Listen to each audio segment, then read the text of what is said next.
Hey everyone, welcome back to another video. आज हम पढ़ेंगे कॉन्स्टिट्यूशन। बहुत टाइम हो गया कॉन्स्टिट्यूशन का कुछ भी हमने वीडियो नहीं बनाई है, तो आज हम पढ़ेंगे कॉन्स्टिट्यूशन। कॉन्स्टिट्यूशन का हार्ट है फंडामेंटल राइट्स, ठीक है। पार्ट 3 में होते हैं, part 3 of constitution. It has fundamental rights.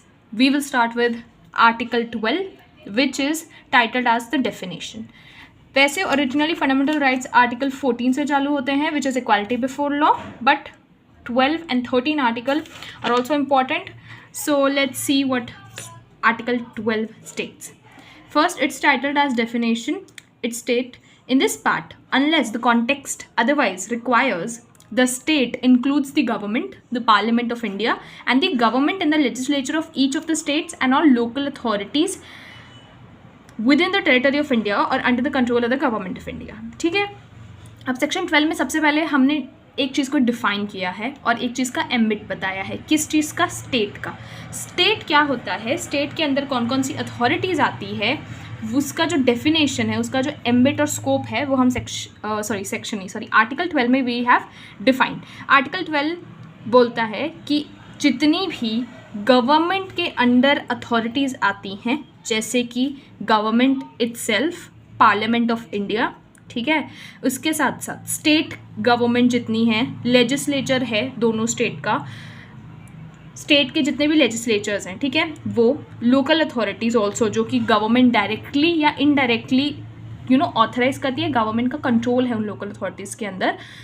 जितनी भी इस तरीके की अथॉरिटीज़ हैं वो आती है within the territory of India, वो आती है under the control of the government of India and that is known as state. तो स्टेट में इन्होंने 3 चीज़ बताई है हमें। पहला तो we have government itself, we have parliament of India, ठीक है, POI government, we have parliament of India, along with that we have state government, ठीक है, स्टेट लेजिस्लेचर्स, उसके साथ स्टेट गवर्नमेंट के साथ, और स्टेट गवर्नमेंट से नीचे अगर आप हायरार्की में देखो, क्योंकि सेंट्रल गवर्नमेंट हो गई, स्टेट गवर्नमेंट हो गई, उसके बाद लोकल अथॉरिटीज़ भी आती है, तो जितनी भी लोकल अथॉरिटीज़ हैं वो and local authorities that is under the control of government of India.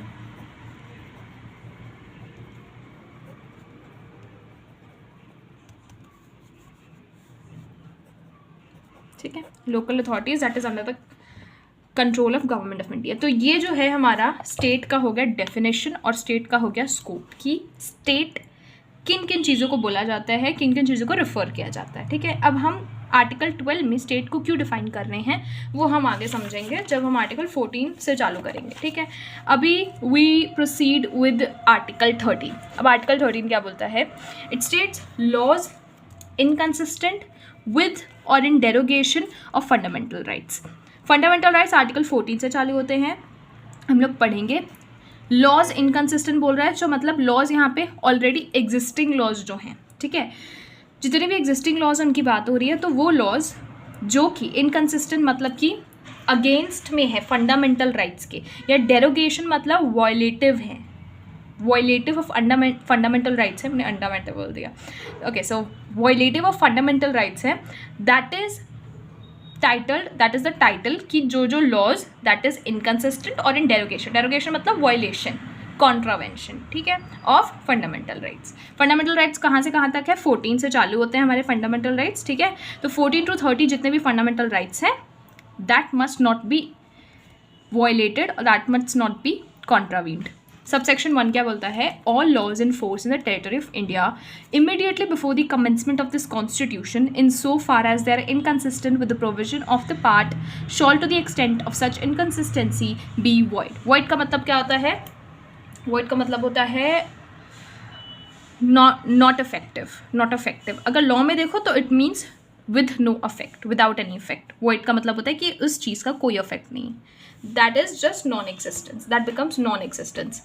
तो वो बोल रहा है सबसेक्शन 1 कि जो भी लॉज टेरिटरी ऑफ इंडिया में फोर्स में है, अब लॉज एंड फोर्स की जो हमारी एक्सप्लेनेशन है वो 3 के बी में दी हुई है, वो हम बाद में देखेंगे, बट अभी सबसेक्शन 1 बोल रहा है कि ऐसे जो भी लॉज जो कि टेरिटरी ऑफ इंडिया में फोर्स में है before the commencement, immediately before the commencement, मतलब कि जब ये कॉन्स्टिट्यूशन कमेंस किया गया है उससे पहले जितने भी laws in territory of India already चल रहे हैं, ऑलरेडी फोर्स में हैं, वो लॉज जहाँ तक अगर इस कॉन्स्टिट्यूशन के प्रोविजंस के अगेंस्ट है, प्रोविजंस ऑफ द पार्ट मतलब कि यहाँ पे exclusively we are talking about part 3.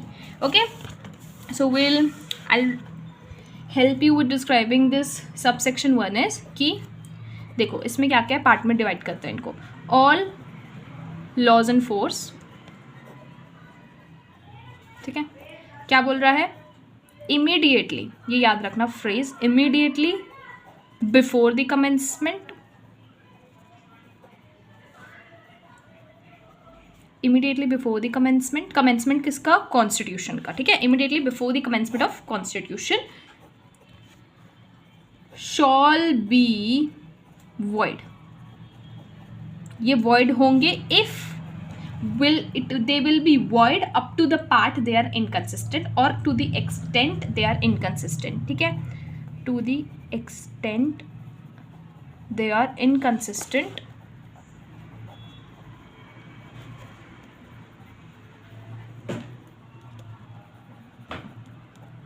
किस चीज की इनकंसिस्टेंसी है, किसको वो वायलेट कर रहे हैं वो laws, provisions of this part, ठीक है. I try to decode this for you. This part मतलब part 3 which involves fundamental rights. पूरे कॉन्स्टिट्यूशन की बात नहीं हो रही है, ठीक है. You can amend constitution, you can make laws for amending the constitution, but for anything that's contained in this part specifically, अगर आप उसके इनकन्सिस्टेंसी में कोई भी लॉ इंडिया में फोर्स में है immediately before the commencement of constitution, वो उस एक्सटेंट तक, वहाँ तक वॉइड हो जाएगा, उसका इफेक्ट सीज हो जाएगा उस एक्सटेंट तक जहाँ तक वो इनकन्सिस्टेंट है. ओके, जहाँ तक इनकन्सिस्टेंट है मतलब कि अगर एक लॉ में उसका कोई पार्ट, उसका कोई स्पेसिफिक प्रोविजन, उसका कोई स्पेसिफिक सेक्शन या उसका कोई फ्रेज इनकन्सिस्टेंस है रिलेटेड अगेंस्ट फंडामेंटल राइट्स, तो सिर्फ वही स्पेसिफिक पार्ट, वो स्पेसिफिक सेक्शन ही जो है हम जो है सीज कर देंगे, उसको बैन कर देंगे, रिमूव कर देंगे, या we will term it as void. बाकी act can still remain in force. अब because we are discussing about laws and force, तो लॉज इन फोर्स का एक्सप्लेनेशन जो हमारा दिया हुआ है सबसेक्शन 3 के बी में, वो एक बार देख लेते हैं. तो लॉज एंड फोर्स क्या बोल रहा है कि इट इंक्लूड्स लॉज पास्ड और मेड बाय लेजिस्लेचर और the competent authority in the territory of India before the commencement of this constitution and not previously repealed, notwithstanding that any such law or any part thereof may not be then in operation either at all or in particular areas. मतलब कि laws and force किन किन चीज़ों को include करता है, उसका ambit क्या है. इट इंक्लूड्स लॉज, मतलब कि लॉज जो कि लेजिस्लेचर ने पास किए हैं या बनाए हैं. अब लॉ कौन बनाता है, पार्लियामेंट बनाता है, लेजिस्लेचर बनाता है. ये तो बहुत सिंपल क्वेश्चन है कि लॉ कौन बनाता है, लेजिस्लेचर बनाता है.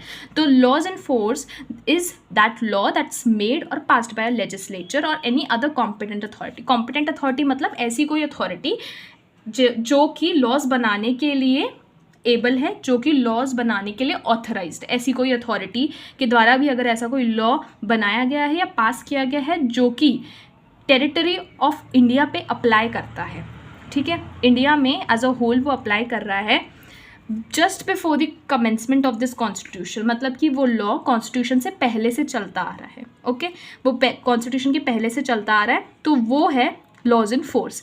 We also have further explanation which says and not previously repealed. previously repealed मतलब कि कॉन्स्टिट्यूशन जब कमेंस हुआ, कॉन्स्टिट्यूशन जब चालू हुआ, उससे पहले तक वो लॉ को हटाया गया नहीं था, रिपील नहीं किया गया. रिपील मतलब रिमूव नहीं किया गया था.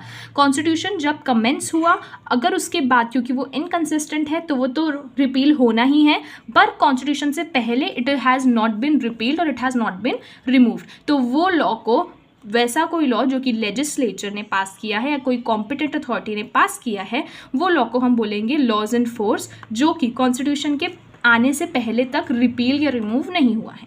फिर notwithstanding that any such law और any part thereof may not then in operation either at all और particular errors.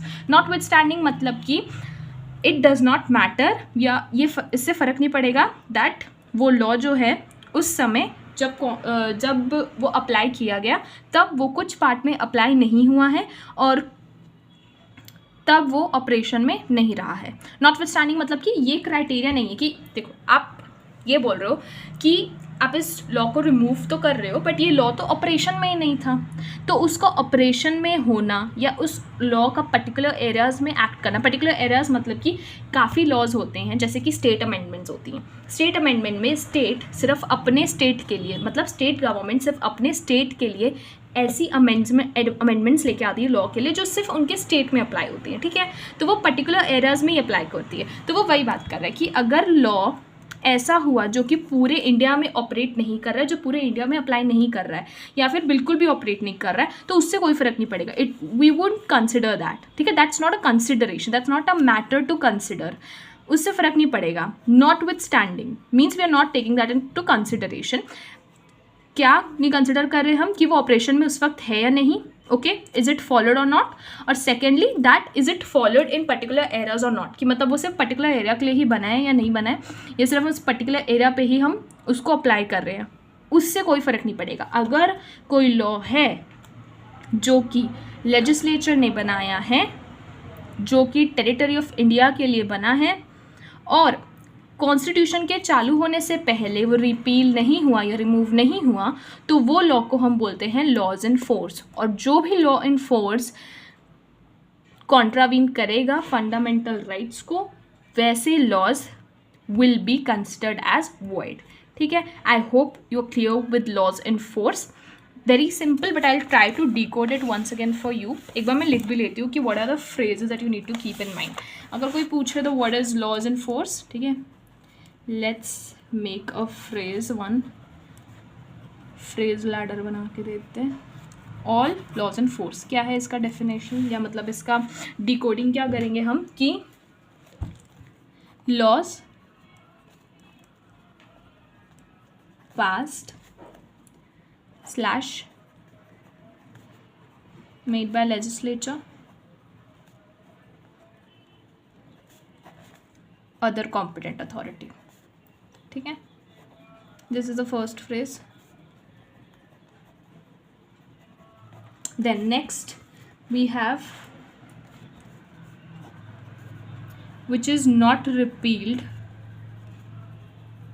previously, repealed previously before commencement of constitution,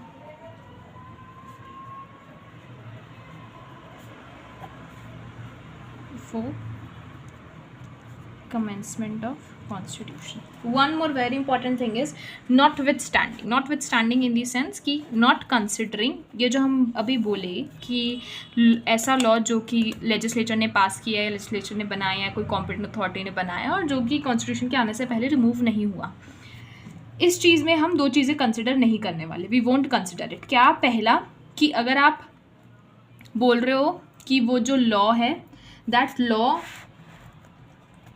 or any of its part, any part of it may not be in operation, कि वो operation में नहीं है उस time पे, या नहीं था या अभी नहीं है ऑपरेशन, ये हम चीज़ कंसिडर नहीं करेंगे if you are giving it as an exception कि ये लॉ तो ऑपरेशन में ही नहीं है। लॉज इन फोर्स में, क्योंकि लॉज इन फोर्स की बात कर रहे हैं ना, इन फोर्स इन दी सेंस कि अभी वो अप्लाइड है, अभी उस लॉ को फॉलो किया जाता है। तो इस डेफिनेशन में if you are saying that any law that's not in operation will not come under this definition, तो this is wrong. It will come. अगर कोई भी लॉ जो कि ऑपरेशन में नहीं है पर वो कॉन्ट्रावीन कर रहा है फंडामेंटल राइट्स को and that's been made by legislature competent authority, तो भी वो लॉ जो है हम वॉइड कंसिडर करेंगे। दूसरा वो बोल रहा है कि that it has been applied either at all or in particular areas.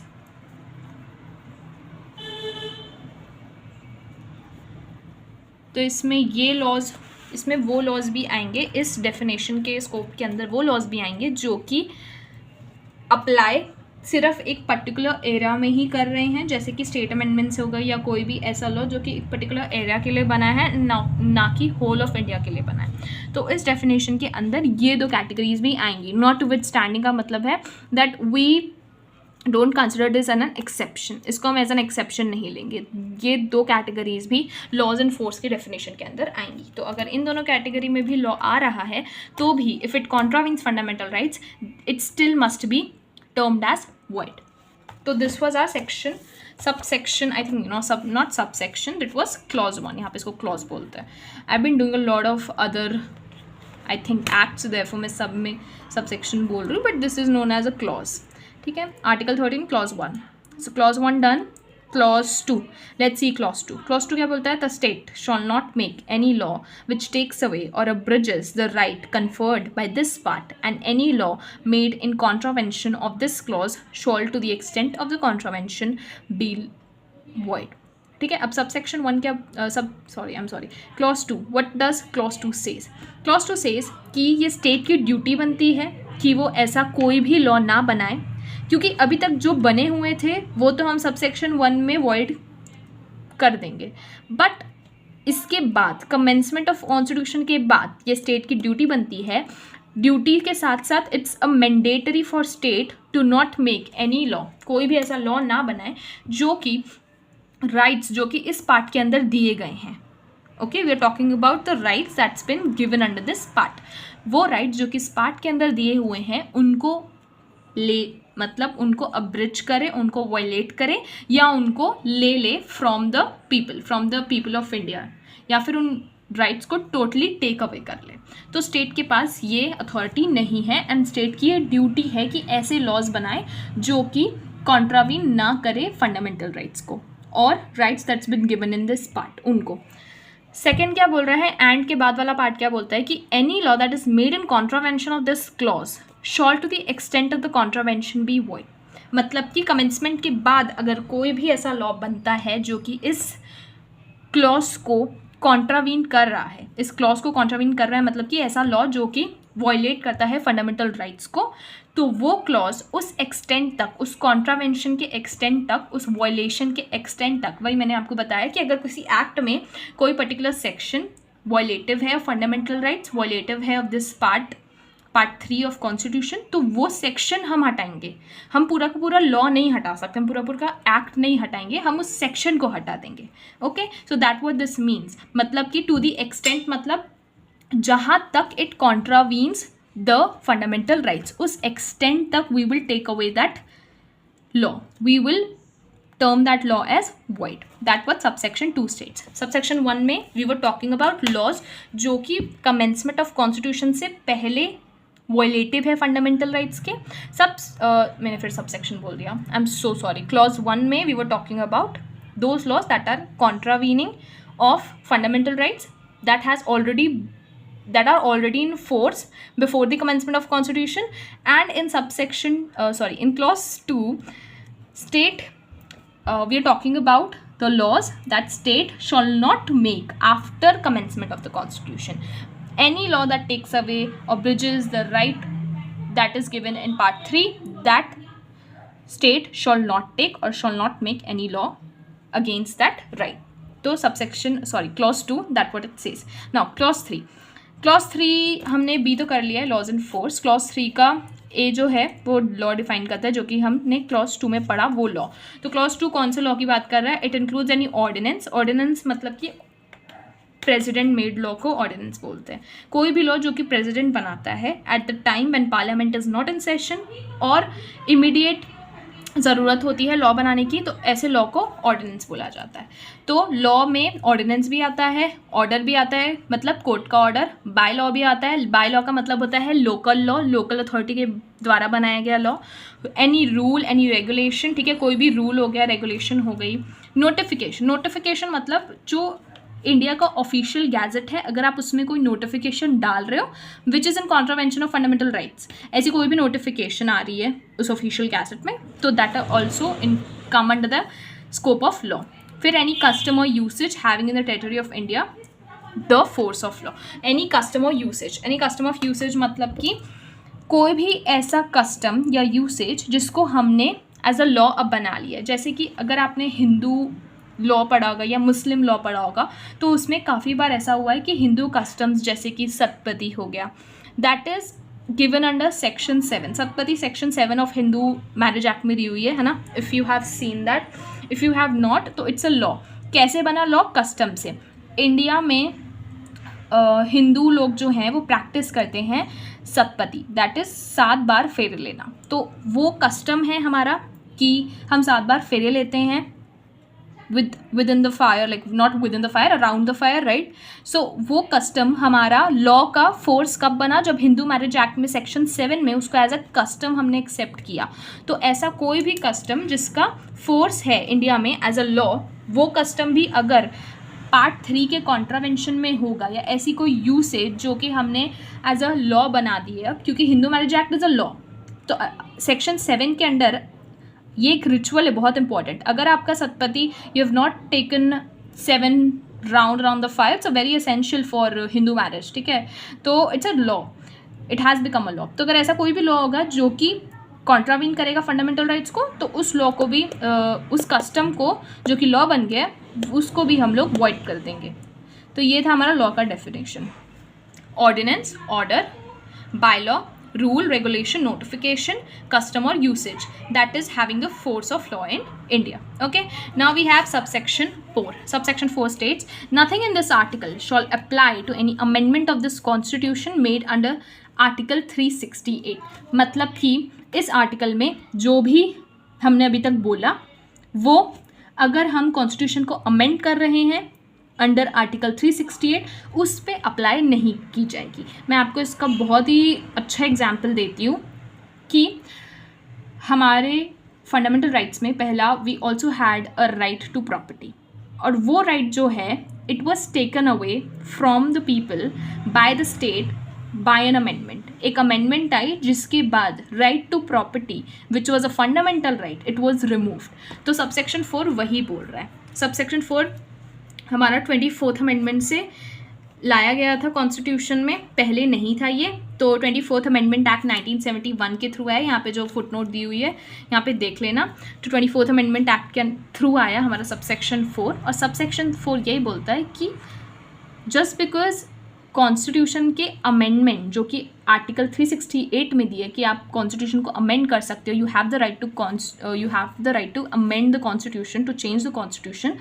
अगर something is done under that 368 article, तो वो इस प्रोविजंस जो हमने यहाँ पे आर्टिकल 30 में दिए हुए हैं, इन ये प्रोविजंस जो है उस अमेंडमेंट में अप्लाई नहीं होंगे. मतलब कि अगर राइट टू प्रॉपर्टी ले लिया किसी अमेंडमेंट से, तो हम ये नहीं बोल सकते कि आपने हमारा राइट लिया है, आपने हमारा राइट को वॉयलेट किया है, कॉन्ट्रावीन किया है. That can not be said under clause 4, क्योंकि क्लॉज 4 अलाउ करता है कि अगर आपको कॉन्स्टिट्यूशन को अमेंड करना है तो you can amend it and you can even take away or change the fundamental right. ये परमिशन है हमको through constitutional amendments. Okay, that was section 4, clause 4 of article, I think we were doing article 13. So that was clause 4 of article 13. And thank you for watching the video. We will deal with further article in next videos.